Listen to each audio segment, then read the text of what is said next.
voltamos para falar do governo constitucional, que vai de 1934 a 1937. Governo este que Getúlio Vargas assume através da Constituição. Constituição que foi pedida em 1932 pela Revolução Constitucionalista que aconteceu em São Paulo. Essa Constituição, como eu já havia dito, ela teve alguns avanços, como o regulamento da jornada de trabalho para 8 horas e o salário mínimo. Garantiu também o voto secreto e o direito de voto das mulheres. Também garantiu o ensino gratuito e obrigatório, entre outras coisas que já foram ditas. Mas o que acontece nesse governo?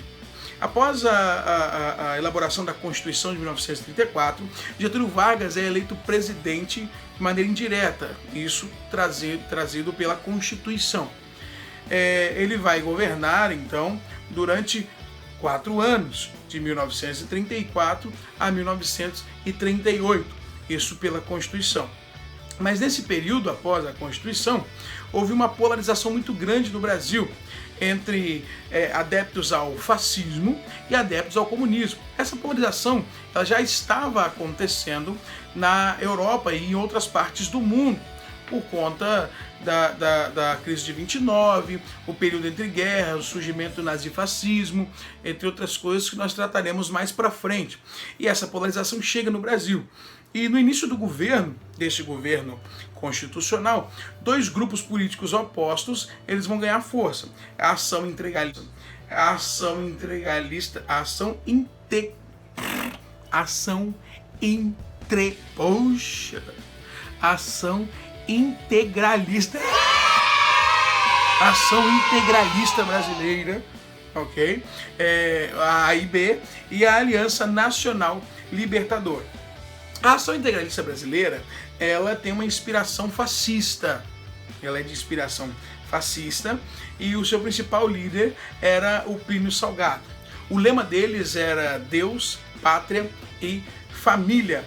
E nós também, por outro lado, temos a Ação Nacional Libertadora, que era formada principalmente por comunistas, mas havia apoiadores de várias classes sociais e convicções políticas, ok? Quem não era a favor do fascismo, alguns de centro e de esquerda também.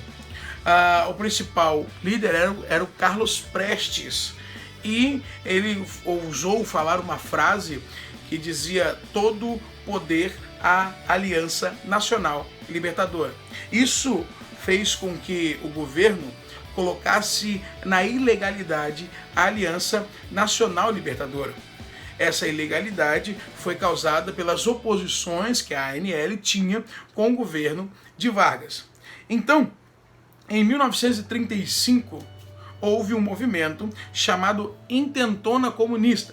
A Aliança Nacional Libertadora, ela vai tentar dar um golpe de Estado. Você tem o desejo da ANL de tirar Getúlio Vargas do poder, porque ela foi decretada ilegal e não concordava com algumas coisas que o governo fazia.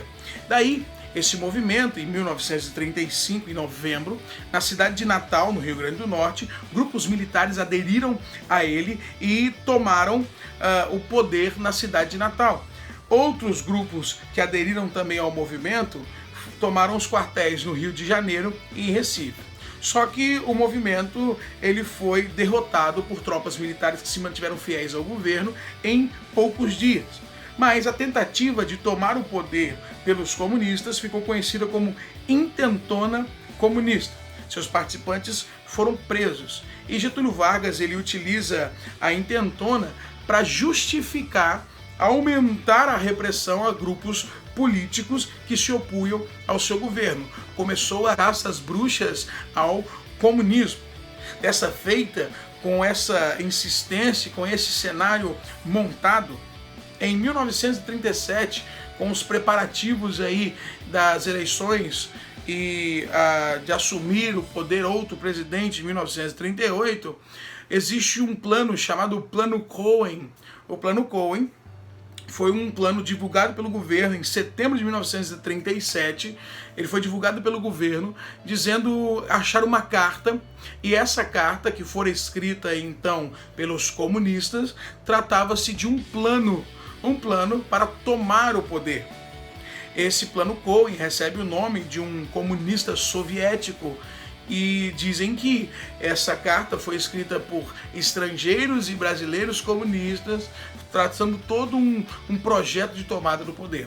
Como o Brasil já tinha visto essa tentativa lá em 1935 com a intentona comunista, não houve muita dúvida ou muitos questionamentos sobre este plano.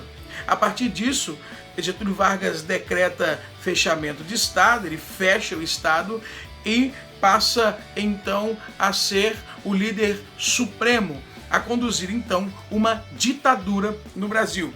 Em 1937 começa o Estado Novo. Porém, esse plano Cohen foi descoberto que foi desenvolvido pela Aliança Integralista Brasileira. Esse grupo da Aliança Integralista Brasileira, com tendências fascistas que apoiavam Getúlio Vargas, desenvolveu esse plano.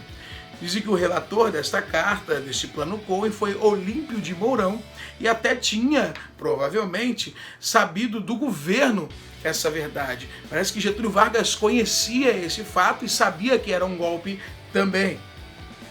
Então, esse golpe ele foi armado para que Getúlio Vargas pudesse subir ao poder e tomar o poder. Então, em 1937, inicia-se o período do Estado Novo, uma ditadura fascista cívica no Brasil.